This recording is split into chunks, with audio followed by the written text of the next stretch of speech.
नमस्कार मित्रांनो, तू रे माझा मितवा मालिकेच्या आजच्या भागामध्ये आता ईश्वरी अर्णवला बाजूला येऊन बोलते की सर, मला जरा तुमच्याशी एका महत्त्वाच्या विषयावर बोलायचं आहे. तेव्हा तो म्हणायला लागतो की सिरियसली, तेव्हा तू हे सगळं बोलायला मला बोलवतीस? तेव्हा मग ईश्वरी म्हणते की हो सर, मी सिरियसली बोलते तुमच्याबरोबर. तेव्हा अर्णव म्हणतो की लिसन, मी तुला सिरियस घेणं लॉंग टाईम पहिले सोडून दिले, त्यामुळे आता तू माझ्याशी काहीच बोलू नको. ईश्वरी म्हणते की सर, खूप महत्त्वाचं आहे, प्लीज ऐका तरी. परंतु तरीही ऐकायला तो तयार नसतो. तेवढ्यातच अंजुताई आवाज देते, ईश्वरी, अर्णव, जरा इथे येतं का प्लीज दोघंजणं. तेव्हा आता असा आवाज दिल्याबरोबर ईश्वरीचं बोलणं तिथे अर्धवटच राहतं. नंतर ईश्वरी अर्णव ताई जिथे बोलवते तिथेही दोघंजणं येतात. नंतर मग आता ईश्वरीला ताई म्हणते की हे बघ ईश्वरी, मला माहिती आहे की हे त्या दिवशी जे काही घडलं ना, त्यामध्ये खरंच तू होतीस म्हणून सगळं काही व्यवस्थित आहे. आज मी आणि माझं बाळ सगळ्यांमध्ये आहे ते केवळ फक्त तुझ्यामुळेच. असं म्हटल्यावर ईश्वरी म्हणते की ताई, प्लीज तुम्ही सारखं तेच तेच किती वेळ बोलणार आहात? जाऊ दे ना आता तो विषय, आहे सगळं सगळं व्यवस्थित, आता राहू दे. तेव्हा मग अंजू म्हणते की नाही अगं ईश्वरी, असं कसं राहू दे? काही झालं तरीही तू हे सगळं जे काही केलं आहेस ना, ते केवळ शांतता आणि थँक्यू म्हणणं इतकं नाही आहे गं, त्याच्याही पलीकडे आहे ते. तुला माहिती आहे का, माझं बाळ आज हे जग बघतंय ना, ते केवळ तुझ्यामुळेच. आज त्याच्या मामीने त्याला वाचवलं आहे ना, त्यामुळे सगळं काही व्यवस्थित आहे. मला माहिती आहे की तू माझ्या घरात सुरुवातीला मैत्रीण म्हणून आलीस, नंतर मग माझी वहिनी बनलीस गं. पण आता ना, आता तू आधार बनली आहेस माझा. तुला माहिती आहे, मला या घरामध्ये ना माझ्या चिंटूचा खूप आधार वाटायचा. आता चिंटूसोबत मला तुझाही या घरामध्ये आधार वाटू लागला आहे. खरंच खूप छान वाटतं मला. म्हणजे तुम्ही दोघं नवरा बायको म्हणून एकत्र आहात, परंतु मलाही त्याचं खूप कौतुक वाटतं. त्यामुळे अंजली म्हणते की पुढे मी तुला प्रॉमिस केलं होतं की तू माझ्याकडून मी तुला एक पार्टी देईनच, परंतु तुला आम्हा राजे शिर्के कुटुंबाकडून जे काही हवं आहे किंवा तुला चिंटूकडून जे काही हवं आहे ते तू आता सगळ्यांसमोर मागू शकतेस. तुझ्या मनात जी काही इच्छा आहे ना, ती तू मागू शकतेस आणि ती नक्कीच पूर्ण होईल, असं मी तुला प्रॉमिस करते. असं म्हटल्यावर आता अंजलीच्या डोळ्यातही पाणीच आलेलं असतं. नंतर मग आता ईश्वरी अंजलीकडे बघते आणि म्हणते की ताई ठीक आहे. आता ईश्वरीकडे माईक दिल्यानंतर ईश्वरी अर्णवकडे बघायला लागते आणि आजी तिथून बोलते की ईश्वरी, कुठल्याही प्रकारचा संकोच करू नकोस. तुझ्या मनात जे काही हवं आहे, तुला जे काही हवं आहे ना, ते सगळ्यांसमोर तू मागू शकतेस, त्यामुळे काहीच प्रॉब्लेम नाही आहे. आता अर्णव पण गप्प झालेला असतो. आता मनात असतो, म्हणतो की आता ही मिस इंदोर काय मागते काय माहिती. हिने हिच्या आईबद्दल किंवा कशाबद्दल काहीही मागू नये, अशी त्याची खरंच मनातल्या मनात खूप इच्छा असते. त्यानंतर मग अर्णव हा समोर उभा असतो. तेव्हा ईश्वरी म्हणते की हो, आज मला सगळ्यांकडून म्हणजेच पूर्ण राजे शिर्के फॅमिलीकडून एक गोष्ट हवी आहे आणि त्याच्यातच मी आता सगळ्यांसमोर बोलायला जाणार आहे. मला असं बोलायचं आहे की, असं बोलल्याबरोबर लगेचच वल्लरी तिला थांबवते आणि म्हणते की एकच मिनिट हा ईश्वरी, म्हणजे तुला जे काही बोलायचं आहे, तुझी जी काही इच्छा आहे तू व्यक्त करच, परंतु मला त्याच्या आधी एक महत्त्वाची अनाऊन्समेंट करायची आहे. असं म्हटल्यावर सगळेजणं मामीकडे अचानकपणे बघतात की या मामीला झालं तरी काय. त्यानंतर मग आता मामा म्हणतो की बापरे, आता या वल्लरीला झालं तरी काय. वल्लरी म्हणते की मला ना आजच्या दिवशी खूप आनंद झाला आहे. मामा मनातच म्हणतो की बापरे, हिला आनंद झाला ना तर मला बाबा धडकीच भरते. त्यावेळेला मामी म्हणते की मला अशी अनाऊन्समेंट करायची आहे महत्त्वाची, की आमच्या राजे शिर्के फॅमिलीमध्ये एक नवीन गोष्ट घडणार आहे. असं म्हटल्यावर आता इथे अंजली आणि बाकीचे सगळे बघायलाच लागतात, कारण अंजली किंवा कोणालाही या मामीच्या बोलण्याबद्दल काहीही कल्पना नसते. त्यानंतर मग आता इथे ईश्वरी त्यांच्याकडे बघतच राहते. ईश्वरीला नाराजी होते, कारण की मामीने तिला काहीच बोलू दिलेलं नसतं. त्यानंतर मग मामी म्हणते की आता मी तुम्हा सगळ्यांसमोर असं बोलणार आहे की मेघना, जरा प्लीज येतेस का इथे. असं म्हणून आता मेघनाला ती इथे बोलावते आणि त्यानंतर मग मेघना अगदी लाजत लाजतच पुढे आलेली असते. त्यावेळेला मग मामी म्हणते की एक मिनिट आकाश, जरा पुढे येतोस का. तेव्हा आकाश माझा मुलगा, असं म्हणून ती सगळ्यांसमोर त्याला इंट्रोड्यूस करवते आणि त्यालाही समोर बोलवते. कोणीही विचार करत नसतं तसं मामी काहीतरी घडवत असते. तेव्हा ईश्वरीला जरासा काहीतरी अंदाज येतो की मामी नक्कीच काहीतरी घोळ घालतायत, भर पार्टीमध्ये काहीतरी त्यांना अभद्र घडवायचं आहे, त्यामुळे त्यांचं हे सगळं सुरू आहे. आकाशलाही काहीच कळत नसतं. आकाश हा मस्तपैकी नम्रताच्या बाजूला राहून गप्पा मारत असतो, परंतु मामीने बोलवल्यामुळे त्याला पटकन पुढे जावं लागतं. तेव्हा आता मामी म्हणते की मी आता सगळ्यांसमोर असं सांगू इच्छिते की सदावर्ते फॅमिलीची मुलगी मेघना आणि माझा मुलगा आकाश या दोघांचाही लवकरच साखरपुडा होणार आहे अशी बातमी मी आता सगळ्यांसमोर जाहीर करते असं म्हटल्यावर सगळ्यांना धक्का बसतो. आता राकेश, अंजू सगळेजण खूपच धक्क्यात असतात, पण त्यांना हा खरं तर चांगला धक्का, म्हणजे त्यांना त्याबद्दल काहीच वाटत नाही. पण आकाशला मात्र खूपच मोठा धक्का बसतो हे सगळं ऐकल्यानंतर. म्हणजे मेघना कोण, कुठली मेघना, तिला मी ओळखतही नाही आणि तिच्यासोबत साखरपुडा अशी त्याच्या चेहऱ्यावरची अवस्था असते. आणि ईश्वरीकडे आता तो बघतच राहतो, कारण ईश्वरीने दादाला काही सांगितले की नाही याची कल्पना काहीच नसते. त्यानंतर मग अंजली आता बघत असते आणि म्हणते की ईश्वरी, अगं काय झालं? त्याबरोबर आता ईश्वरी ही चक्क थक्कच झालेली असते, कारण की मामीने हे जे सगळं काही केलं आहे ते मुद्दाम केलं हे तिला कळलेलं असतं. तेव्हा मग आता मेघना आणि आकाश या दोघांनाही ती एकमेकांशी ओळख करून देते आणि मेघना, हा बघ हा मुलगा आहे आकाश, असं म्हटल्याबरोबर मेघना तिथे आता समोर बघून लाजत असते. आता आकाशला पाहिल्यानंतर अर्णवही हसत असतो, कारण की किती काही झालं तरीही आकाश हा त्याचा भाऊ असतो आणि त्याचं लग्न ठरणार यामुळे अर्णवलाही आनंदच झालेला असतो. तेव्हा आता हे सगळं होत असताना खरं तर नमूला धक्का बसतो. नमू हे सगळं बघतच बसते की हे सगळं अचानक कसं काय घडलं. तिच्या डोळ्यातून टचकन पाणी येतं आणि क्षणातच तिचं अगदी हृदय तुटल्यासारखं तिलाच वाटत असतं. मामी म्हणत असते की काय ना, मेघना ही खरंच खूप गुणी आणि सालस मुलगी आहे, त्यामुळे माझ्या आकाशसाठी मी तिची निवड केलेली आहे. आणि कसं आहे, आमच्या तोलामुलाचं सगळं काही आहे, त्यामुळे मी आकाशसोबत तिचा साखरपुडा ठरवलेला आहे. त्यामुळे आमची फॅमिली यांना कुठल्याही प्रकारची हरकत नाही असं मला वाटतं. म्हणूनच लवकरात लवकर यांचं साखरपुडा आणि लगेचच लग्न असं सगळं आम्ही विचार केलेला आहे. मग मामा हे सगळं बघतच बसतो. ईश्वरीला वाईट वाटतं. खरं तर नमूला अशा अवस्थेत पाहिल्यानंतर इशूच्याही डोळ्यात पाणी आलेलं असतं. तेव्हा मामी म्हणते की म्हणूनच मी आकाशची चांगली मैत्रीण नम्रता ती इथे सगळ्यांमध्ये उपस्थित आहे. त्यामुळे मला विनंती करायची नम्रताला की तू प्लीज पुढे ये आणि आकाशचा आणि मेघनाचा हात एकमेकांच्या हातामध्ये दे. आता मात्र इथे ईश्वरीला खूपच वाईट वाटतं. तेव्हा नम्रता समोर येते आणि ती आकाशकडे बघत असते. तेव्हा खरं तर आकाशचाही या सगळ्यासाठी धीर होत नसतो. तेव्हा मग नम्रताला वल्लरी मुद्दामच म्हणते की अगं, अजिबात संकोच करू नकोस. तू अगं आमच्याच फॅमिलीचा हिस्सा आहेस. तू आपल्या राजशिर्के कुटुंबाचा एक पार्ट आहेस की नाही. त्यामुळे ये लवकरच हे कर, म्हणजे आकाशचा हात मेघनाच्या हातात दे. ये नम्रता, अजिबात लाजू नकोस, असं म्हणून ती आता नम्रताला मुद्दामच त्रास देण्यासाठी हे सगळं करत असते. त्यावेळेला आकाश नमूकडे बघतच असतो. एका पॉईंटला दोघांनाही वाटत असतं की चला सगळं काही खरं सांगून टाकावं. जे काही घडलंय, म्हणजे आतापर्यंत आकाशने नमूला कसं प्रपोज केलं होतं, रिंग काढून तिच्या बोटात घातली होती आणि आयुष्यभरासाठी मी तुझी साथ देणार आहे, विल यू मॅरी मी, असं प्रपोज नमूला त्याने केलेलं होतं. आणि ते सगळं आता नम्रताला आठवत असतं आणि आकाशला देखील. दोघांच्या मनामध्ये ते सगळं सुरू असतं. आता या सगळ्या गोष्टींचा विचार दोघंजणही करत असतात. नमूच्या आणि आकाशच्या दोघांच्याही डोळ्यात एकमेकांसाठी खूप प्रेम असतं आणि एकमेकांवर खूप त्यांनी जीव ओवाळून टाकलेला असतो. हे सगळं आता त्यांच्या डोळ्यामध्ये स्पष्टपणे दिसून येत असतं. परंतु मात्र वल्लरी मनातच म्हणते की घे, एकमेकांचा हातात एकमेकांच्या हातात दे.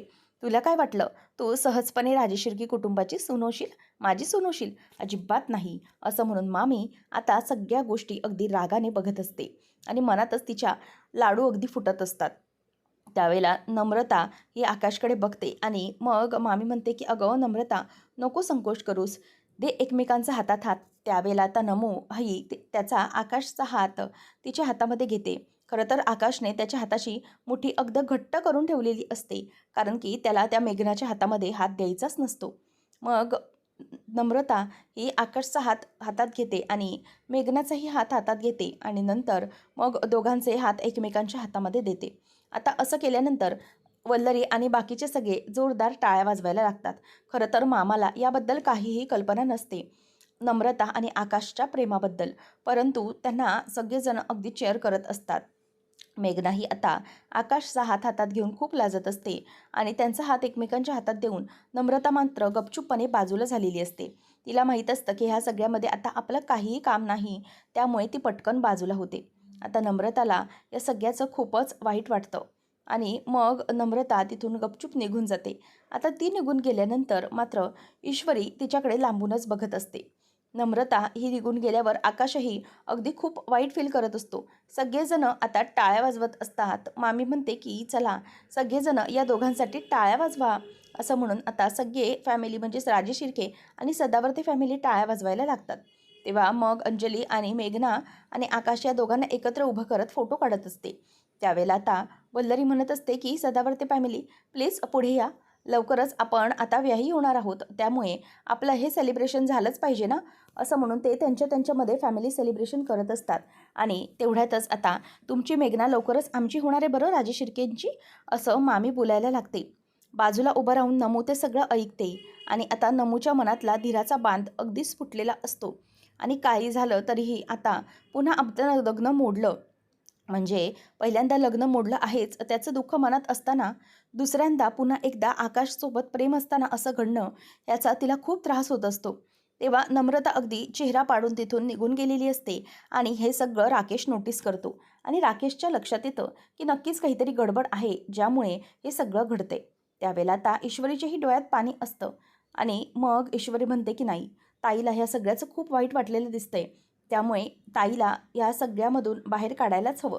ईश्वरी आता नम्रताकडे धावायला लागते. हे सगळं राकेश बघत असतो आणि लांबून आकाशही बघत असतो. नम्रता निघून गेलेलं त्यालाही खूप वाईट वाटत असतं. नंतर मग सगळेजण एकत्र उभे असतात. ईश्वरी कोणालाही काही न बोलता नमूच्या मागे मागे पटापट जाते. नम्रता ही येऊन पटकन बाहेर उभी राहते. तिला खूप वाईट वाटत असतं की हे काय घडलं माझ्यासोबत. आकाश सरांसोबतचं लग्न हे होता होता राहिलं. आणि नंतर मग नम्रताला सारखे सारखे वल्लरीचे बोलणे आठवत असते. म्हणजे वल्लरी म्हणते की आता मी आकाश आणि मेघना यांचा साखरपुडा करण्याचं ठरवलं आहे. त्यानंतर मग कशाप्रकारे नम्रताने दोघांचाही एकमेकांच्या हातात हात दिला, ते सगळं सगळं तिला आठवतं. आणि नमू खूपच नाराज असते. हे सगळं काय होऊन बसलं माझ्या बाबतीत, मी काय विचार केला होता आणि काय घडलं. आकाश सर आणि मी एकमेकांसोबत आयुष्य घालवण्याचा निर्णय घेतला होता, परंतु हे सगळं काय झालं. तिला या सगळ्याचं खूपच वाईट वाटत असतं. आता नम्रता पूर्णपणे आतून तुटलेली असते आणि ती समोर येऊन उभी राहते. तेव्हा समोरून तिथून आता ईश्वरी धावत धावत येते आणि आल्याबरोबर ती आता नमूला म्हणते की नमूताई प्लीज प्लीज ऐकून घे. तेव्हा ईश्वरीला ती म्हणते की काय ऐकून घ्यायचे मी आता, प्लीज तू आता काही बोलू नको. तेव्हा मग ईश्वरी म्हणते की ताई प्लीज समजून घे मला, मला माहिती आहे की या सगळ्याचा तुला खूप राग आला असणार, पण प्लीज एकदा समजून घे ना. तेव्हा मग नमू म्हणते की काय काय समजून घेऊ, सांग ना तू मला. अगं ईश्वरी, तू हे सगळं का केलंस गं, म्हणजे मला खरंच असं वाटलं नव्हतं की तू असं वागशील माझ्यासोबत. त्यावेळेला मग आता वल्लरी मात्र सगळ्यांसोबत गप्पा मारत असते, कधी नव्हे ते, आणि म्हणत असते की खरंच मला आज खूप आनंद झालेला आहे. फायनली सदावर्ते आपले व्याही होणार आहेत आणि लवकरच लग्न करणार आहोत. तेव्हा मग मामी म्हणते की तुम्हा सगळ्यांना ती मेघना सून म्हणून पसंत आहे ना, म्हणजे तुम्हाला किंवा अर्णवला. ते म्हणजे मी हे सगळं अचानकच घडवलं. खरं तर सदावर्ते हे आमच्या क्लबचे मेंबर आहेत. मेघनाला मी पहिल्यांदा पाहिलं होतं ना, तेव्हाच मला ती आवडली होती आपल्या आकाशसाठी. नाही म्हणजे खूपच गोड मुलगी आहे ना. काय म्हणणं आहे तुझं अर्णव? तेव्हा अर्णव म्हणतो की नाही म्हणजे मामी, माझं कशाला काही ऑब्जेक्शन असेल, म्हणजे जर तुम्हाला ती सून म्हणून पसंत असेल मामाला, आजीला किंवा अंजलीताईला, तर मग मला काही प्रॉब्लेम असण्याची शक्यताच नाही आहे. तेव्हा तुम्हा सगळ्यांनाही ते जर पसंत असेल तर मला काहीच प्रॉब्लेम नाही आहे आकाशसाठी. तेव्हा असं म्हटल्यावरती आता लगेचच वल्लरी म्हणते की हो, अरे खरंच खूप गुणी मुलगी आहे, सालस आहे अगदी. असं म्हटल्यावर आता अर्णव म्हणतो की येस, मलाही काही प्रॉब्लेम नाही आहे. तेव्हा मग मामा रागाने अगदी बघतच राहिलेला असतो की नक्कीच या वल्लरीचं काहीतरी आहे, म्हणजे ही इतकी घाई का करते. मामालाही जरासा डाऊट आलेलाच असतो, पण तो काहीही सगळ्यांसमोर बोलून दाखवत नाही. आता राकेश आणि बाकीचे सगळे खूप खुश असतात.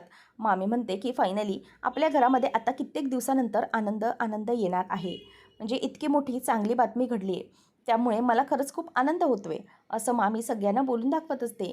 पण मनामध्ये राकेशच्या बोलणं सुरू असतं की नक्की या मामीची काहीतरी गडबड आहे. इतक्या लवकर लवकर साखरपुडा कसा काय ठरवला, असा प्रश्न त्याला पडलेला असतो. तेव्हा मग इशू म्हणते की ताई असं काय बोलतेस तू. तेव्हा मग नमू म्हणते की हो, बरोबरच बोलते मी. अगं इशू, जर तुला मी तुझी जाव म्हणून या घरात पसंत नव्हते तर मग तसं अगोदर सांगायचंच ना. असं मी सरांशी बोलते आणि मग कळवते, असं सगळं खोटं खोटं का बोलत राहिलीस तू? मला कळत नाही आहे. जर तुला मी नव्हते ना पसंत या घरामध्ये तर तसं सरळ सांगायचं होतंस ना आधी मला. मग मी या सगळ्याचा विचारच नसता केला किंवा यापुढे विचार करत गेलीच नसती, वाहवत नसते गेले. तेव्हा मग इशू म्हणते की अगं नमुताई प्लीज असं नाही आहे, समजून घे मला. अगं मला बोलता नाही आलं खरंच, माझ्या मनात असं काही नव्हतं. तेव्हा मग लगेचच नमू म्हणते की हे बघ इशू, तुला माहिती आहे मी तुला अगोदरच सांगितलं होतं की लवकरात लवकर तू जिजूंशी या बाबतीत बोलून घे, पण तू काहीच बोलली नाहीस. मग कसं होणार सांग ना मला. अगं दिवस रात्र तुम्ही दोघं एकत्र असता, कसं नाही बोललीस तू जिजूंना? शिवाय आज सकाळपासून पूर्ण दिवस होता तुझ्याकडे, पण तरीही तू नाही बोललीस. यावरून मला समजून आलं ना की ताई म्हणजेच इशू तुझ्या मनातच नाही आहे ना हे सगळं. तेव्हा ईश्वरी म्हणते की नाही ताई, प्लीज असं चुकीचा गैरसमज करून घेऊ नको. असं काही नाही आहे माझ्या मनात. मी असा का विचार करेन गं? तू ताई आहेस ना माझी, आणि तुझ्या मनात असा विचार का येतोय मला सांग? त्यावेळेला मग नमू मात्र पूर्ण तुटलेली असते. ती कशावरही विश्वास ठेवायला तयारच नसते. त्यावेळेला मग आता अर्णव हा बाकी पार्टीमध्ये मिक्स झालेला असतो आणि राकेश वल्लरीला जरा खुणावून बाजूला बोलवतो. तेव्हा वल्लरी ही येते आणि म्हणते की बोला जावई बापू काय म्हणताय?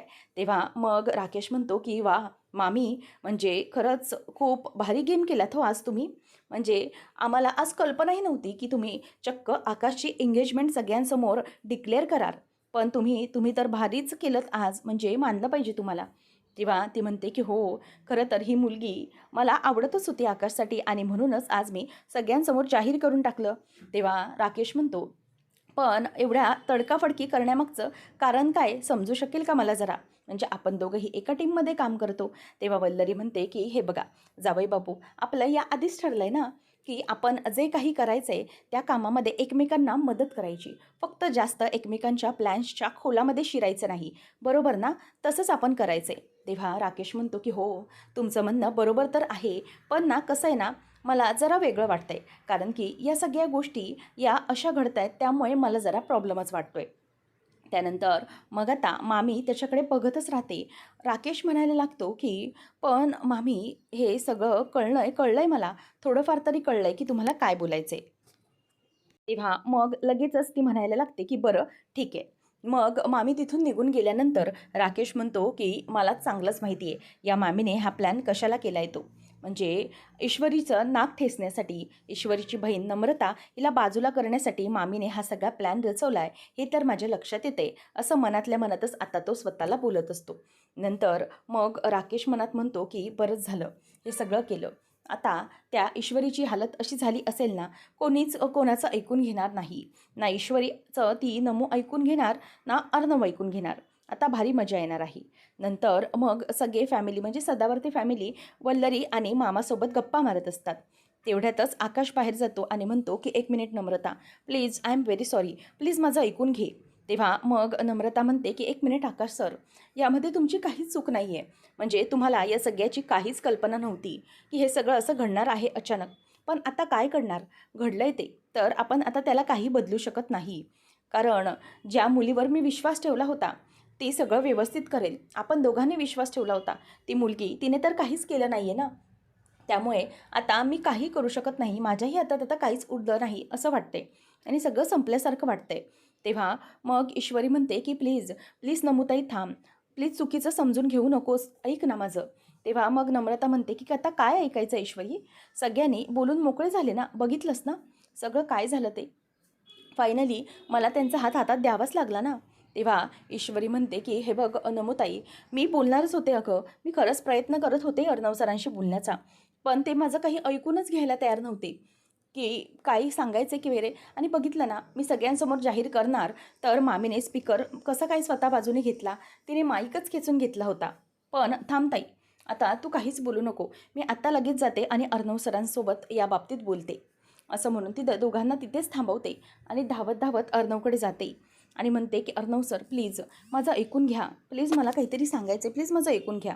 तेव्हा अर्णव म्हणतो की काय मिस इंदोर, तुझं सकाळपासून ते सगळं चाललं आहे, अजूनही तुला काहीतरी बोलायचंच आहे का? तेव्हा ईश्वरी म्हणते की हो खरंच आहे, खरंच मला बोलायचं आहे, प्लीज सर ऐकून घ्या, प्लीज मला खूप महत्त्वाचं बोलायचं आहे. तेव्हा मग तो म्हणतो की ओके बोल. तेव्हा ईश्वरी म्हणते की सर, मला तुम्हाला महत्त्वाचं असं सांगायचं आहे की नमुताई आणि आकाश सर यांचं एकमेकांवर खूप प्रेम आहे. ते दोघंही एकमेकांवर प्रेम करतात आणि त्या दोघांनी एकमेकांशी लग्न करण्याचा निर्णय घेतला होता.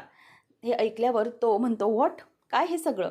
तेव्हा ऐश्वरी म्हणते की "हो सर, हो. मला तुम्हाला हे सगळं सांगायचं होतं. मी कालपासून तुम्हाला हेच सांगण्याची कोशिश करते, पण तुम्ही माझं अजिबात ऐकूनच घेत नाही आहात सर. खरंच प्लीज सर ऐकून घ्या मी काय म्हणते ते. आणि त्या दोघांनाही मदत करा. त्यांचं खरंच एकमेकांवर खूप प्रेम आहे." जेव्हा नमुताईचं पहिलं लग्न मोडलं, तेव्हा मात्र तिचा प्रेम आणि लग्नावरून विश्वासच उडून गेला होता. परंतु आता मात्र कसंबसं हे सुख तिच्या आयुष्यात आलंय.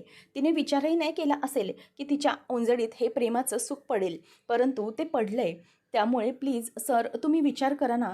प्लीज एकदा त्यांचं नातं समजून घ्या. त्यांच्या नात्याला मदत करा, त्यांच्या प्रेमाला मदत करा. असा त्यांना त्रास होऊ देऊ नका. तेव्हा अर्णव म्हणतो की खरं तर हे सगळं मला खूप विचित्र वाटतंय. मी हे सगळं ऐकूनच घेऊ शकत नाही. आणि एक मिनिट, मिस इंदौर, कशावरून हा सगळा तुमच्या फॅमिलीचा प्लॅन नसेल? ईश्वरी म्हणते की सर प्लीज असं बोलू नका, असं काही नाही आहे. तेव्हा मग अर्णव म्हणतो की नाही, मी ना तुम्हा सगळ्यांवर विश्वासच ठेवू शकत नाही. मला माहिती आहे की हे सगळं प्लॅनिंग असेल आणि म्हणूनच तुझ्या बहिणीचं आणि हे सगळं सुरू असेल तर म्हणजे माझ्या बाबतीत जे काही घडलं ते ठीक आहे, परंतु मी आकाशच्या बाबतीत असं काही चुकीचं घडू देणार नाही. तर आता पुढच्या भागामध्ये वल्लरी ही आकाशला रूममध्ये बोलावते आणि म्हणते की एक मिनिट आकाश, आता मला काहीही ऐकायचं नाही आहे, समजलं ना? आता सगळं काही बाजूला टाकायचं आणि एक गोष्ट चांगलीच लक्षात आणायची, ते म्हणजे की तुला आता त्या मेघनासोबत लग्न करायचं आहे, समजलं? आता ती त्याचा हात हातात घेते आणि म्हणते की घे माझी शपथ की तू मेघनासोबतच लग्न करशील, बाकी कोणासोबतही काही तू नातं ठेवणार नाहीस. तर इथे अर्णव हा ईश्वरीला सांगत असतो की एक मिनिट, तू हे जर सांगत असशील की तुझ्या बहिणीची माझ्या आकाशचं लग्न लावून द्यायचं, तर ते मी अजिबात करणार नाही. कारण की जे लोक माझ्या आईचे दुश्मन आहेत, ज्यामुळे माझ्या आईने सुसाईड केले, त्याच बाईची मुलगी मी या घरात कधीही माझ्या आकाशची बायको किंवा या घरची सून म्हणून आणू शकणार नाही. नेवर. असं आता सरळ तो तोंडावर बोलतो. आणि ईश्वरीला सांगतो की हे जे सगळं काही चाललंय तू विचार करतेस ना, ते मी कधीही पॉसिबल होऊ देणार नाही, समजलं? असं आता ईश्वरीला अर्णवने बोलल्यामुळे तिला खूपच राग आलेला असतो. काय बोलावं हे तिला काही सुचत नाही. ईश्वरी आता रडत असते. त्याच वेळेला राकेश येतो आणि म्हणतो की काय काय झालं? म्हणजे ऐकून नाही घेतलं ना अर्णवने अजिबात काहीच? मला माहीतच होतं की तो तुझं कधीही ऐकून घेणार नाही. त्यामुळे एक गोष्ट लक्षात घे, काही झालं ना तरीही ईश्वरी एक गोष्ट चांगली लक्षात घे की तो अर्णव कधीही तुझ्या बाबतीत चांगलं वागणार नाही आणि तो ऐकत नाही आहे ना, मग एक गोष्ट कर, ये माझ्याकडे, मी सगळं ऐकतो तुझं. तेव्हा ईश्वरी म्हणते की तुझं तोंड बंद ठेवायचं आणि लक्षात ठेव, तुझी ना आता उलटी गिनती सुरू झालेली आहे. आता लवकरच तुझा शेवट जवळ आलाय, त्यामुळे तू आता तुझं तोंड बंद ठेव. अर्णव सर तुला बरोबरच धडा शिकवतील. असं म्हटल्यावर आता तो घाबरतो. अशाच मालिकांचे अपडेट जाणून घेण्यासाठी चॅनलला नक्की सबस्क्राईब करा. धन्यवाद.